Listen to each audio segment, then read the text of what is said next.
Graça e paz, eu sou a pastora Gisele Oliveira e estamos aqui hoje com muita alegria com um novo episódio do podcast Entre Elas, com histórias de mulheres incríveis que têm transformado essa geração. E hoje nós temos a honra de ter conosco a Sheilane. Sheilane é líder do Ministério de Jovens da ABA, tem feito um trabalho lindo para o Senhor. Seja bem-vinda, Sheilane, que honra ter você aqui conosco. Obrigada, pastora Gi. Para mim é uma honra estar aqui com todas vocês hoje e poder compartilhar um pouquinho da minha história. O prazer é todo nosso. E gostaríamos de saber um pouquinho mais sobre você. Conte-nos sobre a sua infância. Então, eu nasci em Governador Valadares e nós vivemos ali, né, até os meus 5 anos. Eu, meus pais e meus 2 irmãos. E depois disso, nós nos mudamos para o Rio de Janeiro, onde nós vivemos a maior parte da nossa vida, né? E ali junto tivemos muitas experiências ali naquela cidade. Olha que interessante. E você nasceu em um lar evangélico? Sim, graças a Deus, né? Eu nasci num lar evangélico. Os meus pais, eles são filhos, tanto minha mãe quanto meu pai, eles são filhos de pastores. Então, os meus 2 avós, né, eles são pastores e são 2 pessoas, assim, que de muita referência, tanto para mim quanto os meus irmãos, na nossa infância. E eu me lembro também que o meu avô, ele era um homem que Deus usava ele para fazer muitos milagres, sabe? Então, sempre aquilo era algo que motivava muito a nossa fé e era para nós o exemplo, né, para ser seguido. Que tipos de milagres você lembra, assim, do seu avô? Então, o meu avô, ele tomou uma decisão na vida dele. Quando ele se encontrou com Jesus, ele trabalhava num trabalho muito bom em Valadares, que a minha família toda, ela é a maioria de Valadares. E ele largou esse trabalho ali porque ele sentiu a chamada, né? Então ele foi pastorear no campo. E ali o meu avô, ele pôde viver pessoas que estavam muito doentes. Ele orava e Jesus curava. Muitas pessoas que estavam oprimidas, né? E eram libertas através da vida deles. Até mesmo pessoas que às vezes já tinham tido como mortas. Meu avô fazia orações e o Senhor ressuscitava. Então tudo isso foi algo assim que foi gerando em nós muita fé, né? E um exemplo mesmo a ser seguido. E outra coisa que marca também na minha família era que os meus tios e as minhas tias, geralmente quando elas se casavam com alguém, mesmo se essas pessoas elas não fossem, por exemplo, casei com um homem, esse homem acabou de aceitar Jesus, mas aí por as minhas tias vim de uma linhagem sacerdotal, aqueles homens iam conhecendo a Jesus e de repente eles também estavam se tornando pastores. Que lindo. Sim, muito lindo, e é algo que veio daquela linhagem dele. Então isso foi indo de geração em geração e até que veio até nós, né? Uau, que interessante isso, o legado que o seu avô te deixou, né? Sim. Eu tenho um avô também que foi pastor em São Francisco do Sul, Santa Catarina, e até hoje, quando eu volto àquela igreja, que é a Assembleia de Deus também, eu volto e a gente sente, assim, é muito emocionante, né? Na última vez que eu estive lá, eles estavam tocando o hino da harpa cristã. E a minha tia que sentou do meu lado, ela disse, esse era o hino predileto do seu avô. E eu comecei a chorar pensando no legado que ele nos deixou.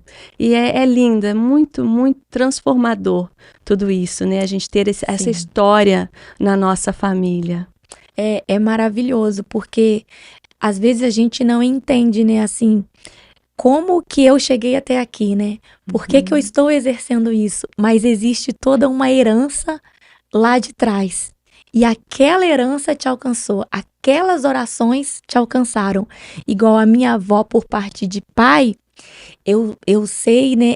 As minhas tias me contam o quanto ela orava por mim e pelos meus irmãos. E hoje, quando eu olho para mim, eu vejo muito dela em mim. Que lindo, sabe? Isso. E eu falo, como que isso chega até nós, como que isso é forte, né?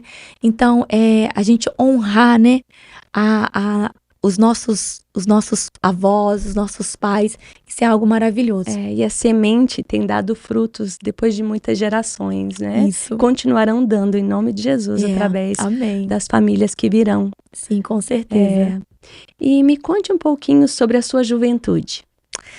Então, a minha juventude, né? Eu estava morando no Rio de Janeiro. E apesar da gente morar ali por muitos anos, eu nunca me senti literalmente em casa. Porque como a minha família morava em Minas, né? Todos os anos meus pais sempre nos levavam para passar férias. Então, quando eu chegava em Minas, eu me sentia... Lá sim eu me sentia que eu estava em casa, sabe? Então, eu cresci no Rio e eu era um pouco assim, me sentindo um pouco presa. E na minha adolescência, o que aconteceu? O meu lar passou por um processo de crise, né? Então, os meus pais começaram a passar por um processo de divórcio. E foi bem no início da minha adolescência. Então, na minha juventude, eu caminhei com o Senhor até os 16 anos.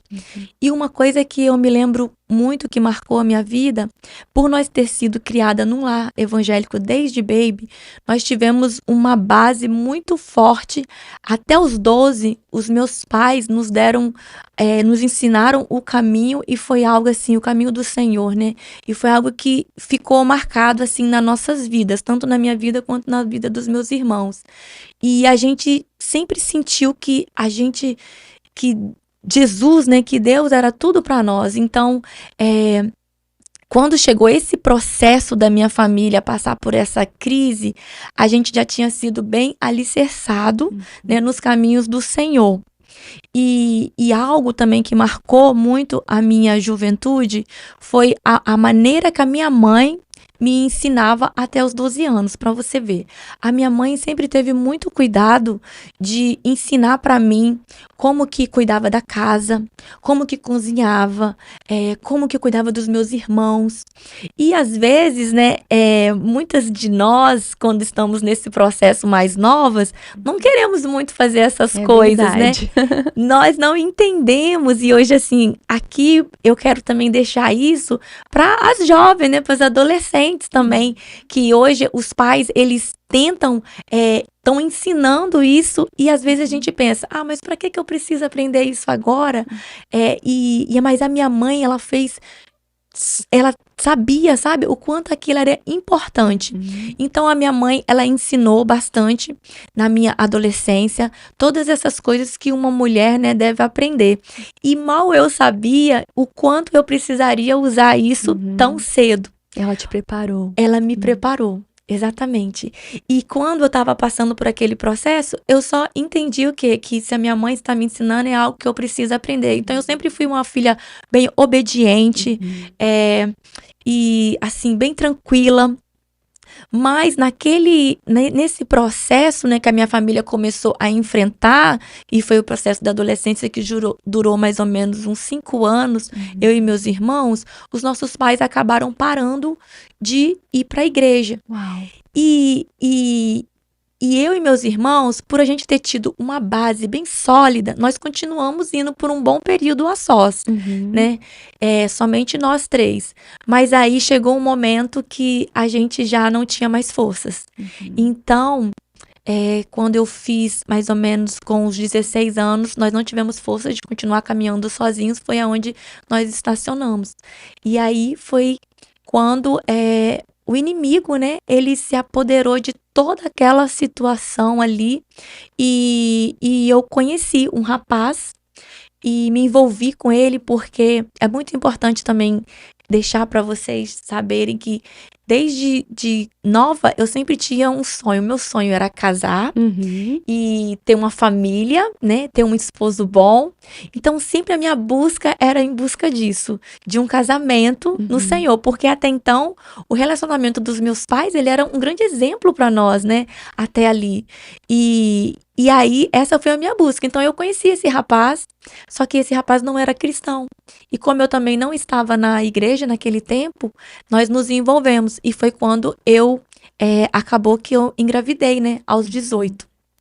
E como foi esse processo de lidar com o julgamento das pessoas por você ser mãe solteira? Sim, então, geralmente quando aconteceu, né? Quando aconteceu tudo que eu engravidei, eu tava naquela fase, né? Que eu estava quase terminando o meu 2º grau. Então eu me senti, assim, muito envergonhada. Até porque eu e meu pai sempre tivemos uma ligação muito forte, nós dois. E eu fui criada com o meu pai, tanto meu pai quanto a minha mãe. Os dois, nós éramos muito amigos. Então, tudo que acontecia na minha vida, até na época da minha adolescência, quando meu primeiro namorado, quando todos os meus processos, o meu pai sempre sabia de tudo, eu sempre me abria com ele. E nesse momento, quando aconteceu a gravidez, né, fora do casamento, eu me senti assim muito envergonhada e eu senti que as pessoas, né, porque naquela época também não eram tão comum como hoje, né, se tornou mais comum, né, uma jovem, né, engravidar tão cedo, mas naquela época não era tão comum. Então doeu muito porque as pessoas, elas nos julgam pelo seu ato, né, pelo que você faz. Então, naquele momento, pelo menos a minha mente processava assim: nossa, as pessoas vão olhar e vai falar, nossa, como você fez isso? Você decepcionou os seus pais, você entristeceu eles, né, eles tentaram fazer de tudo para você e você entristeceu eles dessa maneira. Então, foi bem difícil, mas como eu já conhecia Jesus, a minha decisão naquele momento foi o que eu sentei com meu pai e meu pai, ele lidou com aquela situação de uma forma assim, ele me abraçou, ele me amou e ele sentou comigo e ele deixou eu decidir, sabe? O que você quer, filha? Você quer ficar aqui comigo e eu vou te ajudar com passar esse processo junto, ou você quer tentar fazer isso com o pai de sua filha, né? Como eu me sentia, né, esse julgamento, igual você acabou de falar, eu achava assim que as pessoas iriam me julgar, né, por aquilo que aconteceu. Eu pensei, não, o que eu preciso é sair daqui. Então, e o pai da minha filha morava em Minas. E aí eu falei, não, pai, então agora eu quero viver isso com o pai da minha filha. Porque nós fizemos, né, fizemos isso juntos, então agora eu vejo que o pai, né, o pai do meu filho ou filha, né, o que Deus me der, eu quero criar ela com ele. E aí eu tomei a decisão de ir embora. Uau, e a gente vê que isso acontece hoje em dia também. Eu conheço algumas pessoas, mais de uma, né, que engravidaram na adolescência, na juventude, e tentaram esconder o máximo possível, até não dá mais para esconder. Que conselho você daria para alguém que viveu essa história, que teve mãe, que foi mãe fora do casamento e que hoje em dia pensa que não pode mais ser uma pessoa usada por Deus, uma pessoa envolvida na obra do Senhor por medo do que as pessoas vão dizer ou pensar? Sim, então, depois que eu tive o meu encontro com Jesus, né, que Jesus me resgatou, eu entendi que o olhar de Cristo, ele não é o mesmo olhar das pessoas. Uau. Então, o que que me trouxe de volta foi quando eu me voltei para Jesus, quando eu me voltei para a cruz. Então, quando eu me voltei para Jesus, a forma que ele me olhava e que ele me conduziu não tinha nada a ver com a forma com que as pessoas nos julgam. Então, o segredo hoje para, né, jovens que passou por isso e que às vezes se culpam, porque a gente se culpa muito, porque a gente pensa, por que eu não fiz diferente, né? Eu poderia ter feito diferente, como que eu vou conseguir agora, né, tomar minha vida de volta. O segredo todo está nesse encontro com Jesus. Porque quando eu encontrei com Jesus, eu pude entender verdadeiramente o que era o sacrifício dele. E quando eu olhei para Jesus na cruz, o sacrifício, eu entendi o quê? Eu entendi que lá na cruz ele já via uma Sheilane que ia precisar dele, que ia precisar da misericórdia. E ali, com aquele sacrifício, ele estava mostrando para mim assim: eu estou morrendo já, porque eu sei que você não vai conseguir. Mas através de mim é possível. Então, o conselho que eu dou para cada uma delas, que se elas se voltarem para Cristo, Jesus nunca vai julgar elas da forma que as pessoas julgam. Então, o segredo está no foco, né, da gente estar com Cristo. Cristo fazer parte da nossa vida. Que lindo, glória a Deus. Ele é poderoso, né? Amém. Ele é maravilhoso. Sim. E como que você e o Judson se conheceram? Então, o Judson é uma parte, assim, linda e é mais uma parte da promessa de Deus se cumprindo, né, na minha vida. Porque depois, né, que eu voltei, né, para Minas e eu iniciei o meu processo com Deus. E quando eu me reconciliei com o Senhor, eu entendi que eu precisava começar tudo novo. Então, passou um certo tempo, eu me separei, né, do pai da minha filha, nós não chegamos a nos casar, nós morávamos juntos, e quando eu decidi que realmente eu queria muito Jesus, aí foi quando eu decidi que precisaria tudo acontecer certo, né, no caminho certo. Então, foi quando eu me separei e fui viver eu e ela sozinha.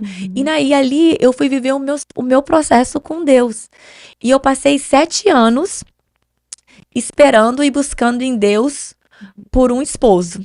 Uau. Porque lembra quando eu falei lá atrás que desde de nova, desde a minha adolescência, o meu sonho era o quê? Era um casamento, o meu sonho era uma família. Então, quando eu e minha filha, né, passamos por aquele processo juntas por 7 anos, nós vivemos sozinha e buscando em Deus por isso. E eu estava lá vivendo, né, a minha vida com a Tainá e já estava na presença de Deus e Deus já estava trabalhando muito, né, no meu ministério, na minha chamada. E foi quando eu recebi uma proposta de um tio meu que mora aqui nos Estados Unidos, né, para poder eu tentar o visto. Ele perguntou se eu queria vir aqui para ir no casamento dele e perguntou se eu queria tentar o visto.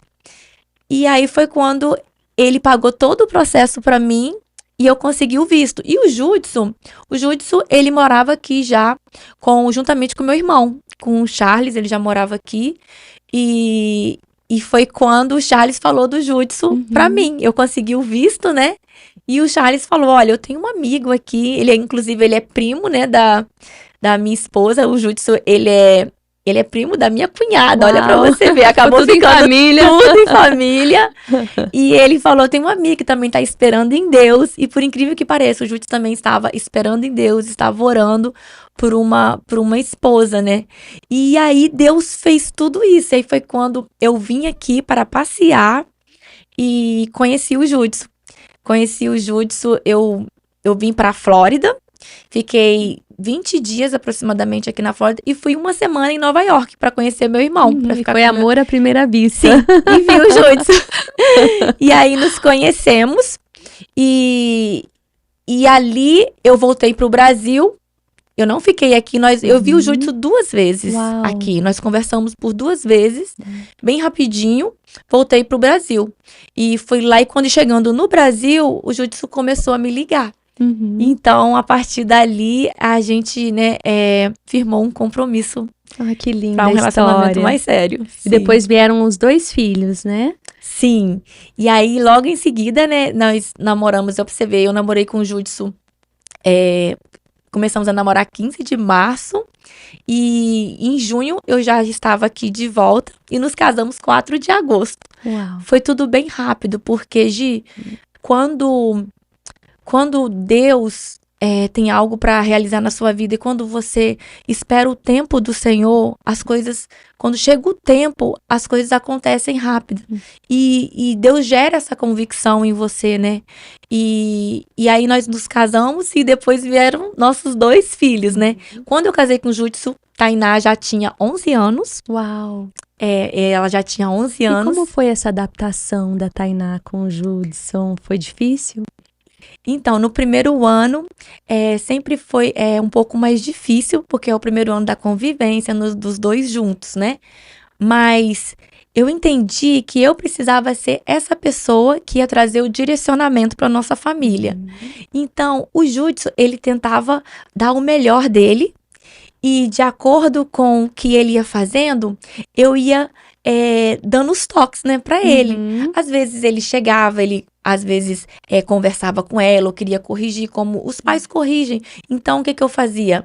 Eu deixava ele corrigir, eu deixava ele ensinar da maneira dele, e depois a gente sentava junto e conversava. Então, eu ia falando, olha, com ela é melhor você agir assim. Se você fazer assim, vai dar mais certo. E tem algo muito bom nele, que faz toda a diferença numa família, é quando o homem ouve, né? Quando o homem ouve e aplica. E sempre quando eu conversava, que eu ia direcionando ele ouvia e aplicava.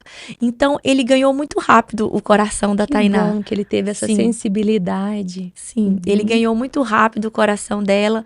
E a Tainá também sempre foi uma filha, assim, muito obediente, muito amável, muito assim, fácil, sabe, de você lidar, muito de ouvir. Por a gente viver muito juntas, por um bom tempo, né, só nós duas, então foram 7 anos, só eu e ela, então nós nos tornamos muito amigas. Então, assim, isso também ajudou muito, esse vínculo, né, de amizade que nós duas tínhamos, e aí foi bem fácil, assim, depois disso, para ser conduzido, assim, os dois. Que bom. E quando veio o Benjamin? O Benjamin, ele tem... É uma criança especial, né? Ele tem autismo. Isso, O Benjamin, ele veio 2 anos depois que nós nos casamos. O Benjamin foi um filho, assim, que nós planejamos, nós oramos e nós queríamos muito ter um filho, né? Depois daquele tempo de espera, de se casar e tudo. E aí veio o Benjamin. E eu me lembro, quando eu tava grávida, sempre eu orava na minha barriga, quando eu engravidei, pelo Benjamin. E eu sempre profetizava e abençoava ele. E quando ele nasceu, o Benjamin nasceu uma criança, pra mim, normal, né? E linda, perfeita. Mas quando foi dando mais ou menos uns 3 anos, eu fui notando, fui observando que o Benjamin, ele era um pouco mais lento no desenvolvimento dele em relação às outras crianças que estavam na idade dele. E uma coisa bem legal de falar aqui, que é muito importante, é da gente ouvir os conselhos, das vezes, de pessoas que estão perto dos nossos filhos. Igual, o Benjamin, eu criei também os meninos na igreja, né? Sempre levei ele para a igreja. E um dia, na salinha das crianças, ele estava sendo ministrado por uma professora. E no final da aula, a professora me chamou, ela era uma amiga minha, e ela falou assim para mim, ela me deu um conselho: Sheilane, eu vou te dar um conselho. Você tem notado que o Benjamin, ele às vezes ele é um pouco mais lento no desenvolvimento, ou às vezes eu tenho observado ele aqui na salinha, que ele sempre pega um brinquedo e ele vai pro cantinho, e a socialização dele, ele tem dificuldade em socializar com outras crianças. Aí eu falei, sim, eu tenho observado. Ela falou assim, procura a escola e pede para eles fazer uma avaliação, porque talvez o Benjamin vai precisar de mais ajuda. Então, quando ela falou aquilo, era coisas que eu já via no meu filho, mas eu não sabia o que fazer. Então, quando ela falou, eu falei, ok, eu peguei aquele conselho e eu não levei para um lado assim, o que ela tá falando, né? Meu filho, porque muitas mães, por mais que as crianças às vezes tenham a dificuldade do desenvolvimento, às vezes tem essa dificuldade de aceitar, de ouvir, né, que os nossos filhos não estão ali se desenvolvendo da mesma forma que as outras crianças. Mas eu não, eu peguei aquele conselho, eu fui na escola, e eu cheguei lá e eu falei, olha, eu quero uma avaliação para o meu filho, porque eu vejo que ele tem algumas dificuldades. E ali o Benjamin foi avaliado na escola a partir dos 3 anos e meio, essa avaliação foi feita. E quando ele estava com 5 anos de idade, a escola que ele estava nos aconselhou a procurar um neuro.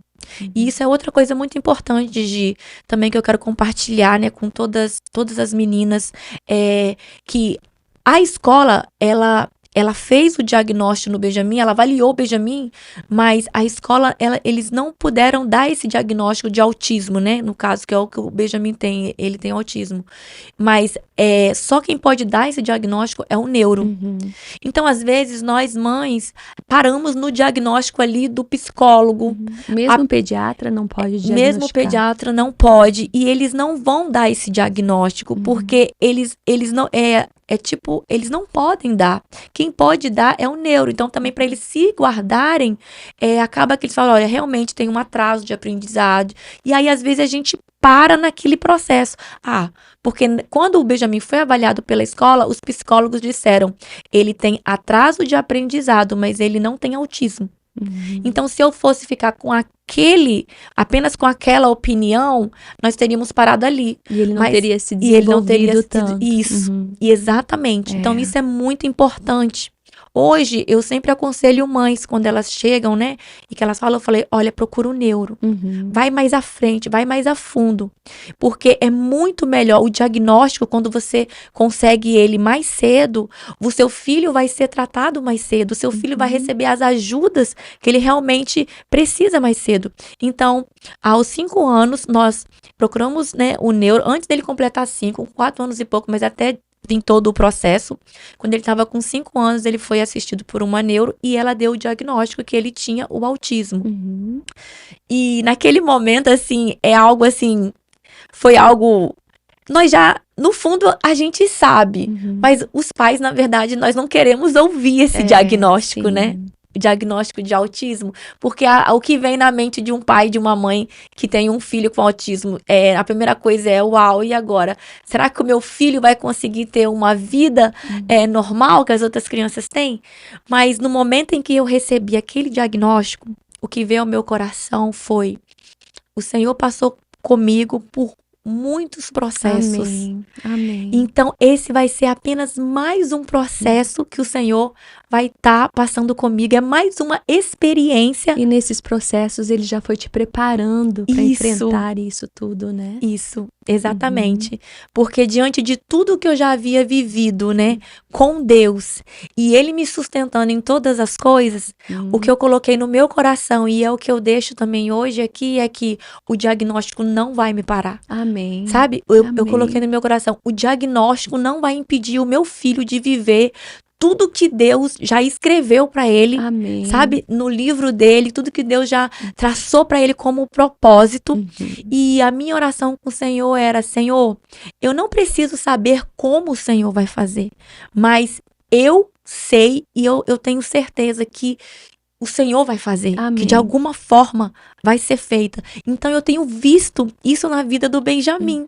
Eu tenho visto Deus trabalhando cada ano o desenvolvimento dele e ele crescendo cada vez mais em Deus. E ele é então, tão isso inteligente, é maravilhoso, né? Eu lembro de um culto que a gente teve aqui, o pastor estava pregando e fez uma pergunta no meio da pregação e ele respondeu certinho.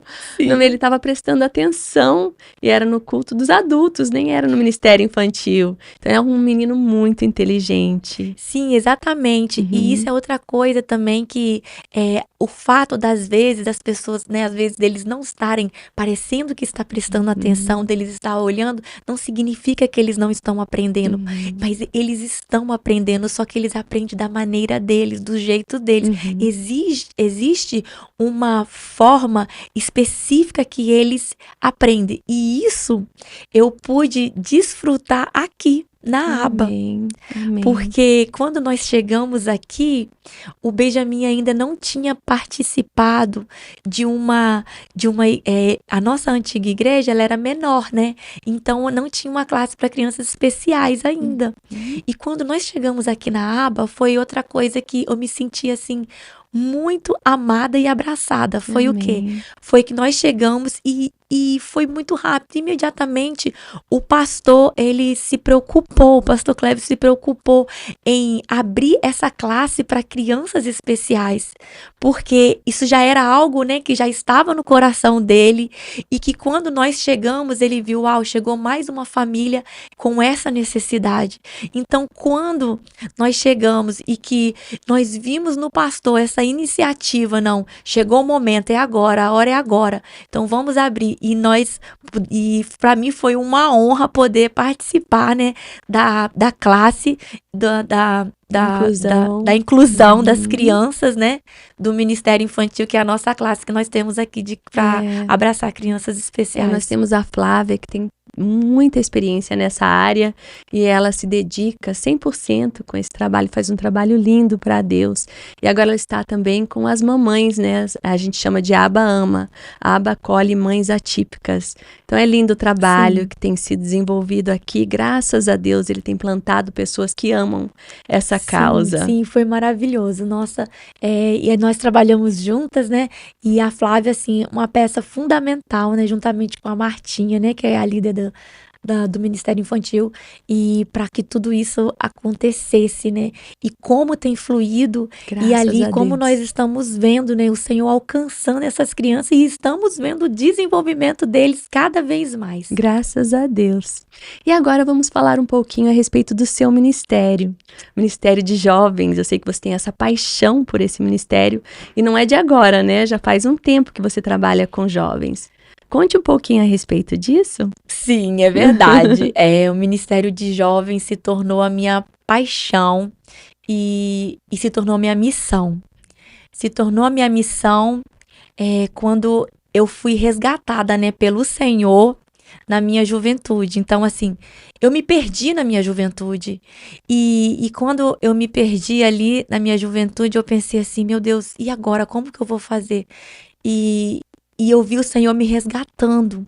E depois que eu voltei para o Senhor e que eu vi o amor que Jesus teve com a minha vida, a forma e tudo que Ele já havia feito por mim, eu coloquei no meu coração, agora eu quero, a minha missão vai ser alcançar jovens, adolescentes que passaram ou que estão vivendo o processo que eu passei, e eu quero ser a pessoa que vai estar lá para dizer para eles que é possível passar o processo, que é possível que através de Cristo, né, que em Cristo a gente consegue ter uma nova chance, que em Cristo, apesar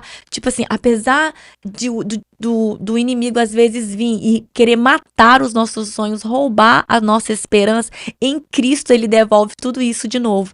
Então, o Ministério de Jovens passou a ser a minha missão, mas na verdade, eu fui encontrada por ele, não foi eu que encontrei. O chamado, geralmente é ele que nos encontra, né?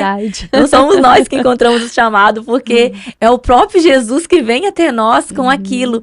E eu comecei a liderar jovens no Brasil ainda, quando eu ainda estava solteira. Eu tive a oportunidade de estar liderando um grupo, né, de jovens lá. E nós começamos com 5 jovens e foi algo, assim, maravilhoso, porque começou pequeno, mas a paixão que a gente tinha por Jesus foi algo que foi passando de um para o outro. E, de repente, quando a gente assustou, aquele ministério já estava grande. Não pela nossa capacidade, né? Mas porque o Senhor estava ali e Ele que nos capacitava. Então, assim, eu comecei a liderar jovens no Brasil. Aí depois, quando eu vim pra cá, né, que eu me casei, também liderei jovens lá no norte, né, na igreja que eu atuei por 10 anos. E agora, aqui na Aba, né, quando nós viemos para cá. Lindo, e tem sido lindo o trabalho de jovens aqui, a gente tem visto o crescimento, Deus tem abençoado grandemente, mas nós sabemos que é bem desafiador, porque nesse tempo que, assim, tentar pastorear jovens, quando tantas vozes têm falado aos ouvidos deles, né, e afastado dos caminhos do Senhor, que conselho você daria para os pais ou mães que estão nos ouvindo nesse momento, que têm filhos que não estão caminhando nos caminhos do Senhor? Então, nos dias de hoje, eu acho realmente você falou algo muito importante, que está sendo muito desafiador, porque hoje nós lidamos, né, com a mídia, né, eles o tempo todo com os eletrônicos, então eles veem muitas coisas, então aquilo ali acaba sendo muita referência, e mesmo eles às vezes tão precoce, tão jovens, né, às vezes tão adolescentes, eles acabam tendo que desenvolver mais rápido do que deveriam. Então, hoje, o conselho que eu dou para os pais tentem ser o mais próximo possível dos seus filhos. Você, pai, você, mãe, seja o melhor amigo do seu filho, sabe? E nunca desista de orar pelos seus filhos, porque uma coisa que nós temos que ter a consciência é que os filhos, antes de ser nossos, eles são do Senhor, né? Eles são herança do Senhor. Então, isso significa o quê? Que se você está sendo exemplo para o seu filho, se você está ensinando os seus filhos no caminho do Senhor, você pode ter certeza que no tempo certo, na hora certa, esse filho que por algum motivo se afastou, né, da presença de Deus, ele vai retornar para os caminhos do Senhor. Ainda que tenha muitas vozes, né, que tenta falar ali na mente, mas a voz do Espírito Santo, ela ainda continua sendo a voz, a maior voz, né, a voz mais forte, e não há nada que impede, né, a oração de uma mãe, de um pai. Então, não desista dos seus filhos, lute por eles, traga eles para perto. E outra coisa também que eu acho muito importante, principalmente para mães e pais que estão com filhos na adolescência. Na adolescência, eu entendi que eu precisava, mais do que ser amiga da minha filha, eu precisava exercer a autoridade que eu tinha sobre a vida dela. Porque na adolescência, eles acham que sabem o que devem fazer, mas na verdade os pais já viveram e os pais sabem o que realmente, né, eles precisam. Então, na adolescência, não perca a autoridade. Seja autoridade para os nossos filhos, para os seus filhos, e isso vai trazer eles mais para perto de Deus, mais para perto também de cada pai, né, de cada família.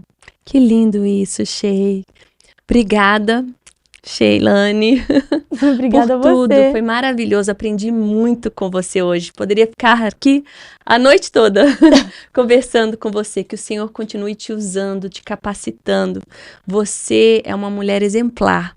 Você é luz do mundo, você é sal da terra. Continue essa boa obra e o Senhor continuará te capacitando para fazer muito mais. E essas sementes com certeza darão muitos frutos para louvor, honra e glória do nome do Senhor.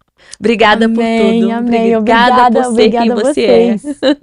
Obrigada, Gi. Obrigada a Aba, né, ao pastor Clevison, a você pela oportunidade e por essa visão de enxergar, né, nas pessoas, né, o chamado de Deus, né, e cada vez mais nos impulsionar, porque é isso que eu sinto aqui. Eu sinto que nós a todo tempo estamos sendo impulsionados a viver o nosso chamado, a viver o nosso propósito, e para que isso aconteça nas nossas vidas, nós precisamos de quê? De mentores.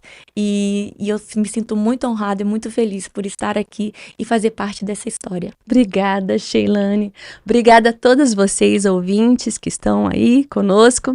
Dê um like aqui embaixo e compartilhe esse programa para que outras vidas também possam ser edificadas através dessa palavra. Que Deus abençoe a cada uma de vocês e até o próximo episódio.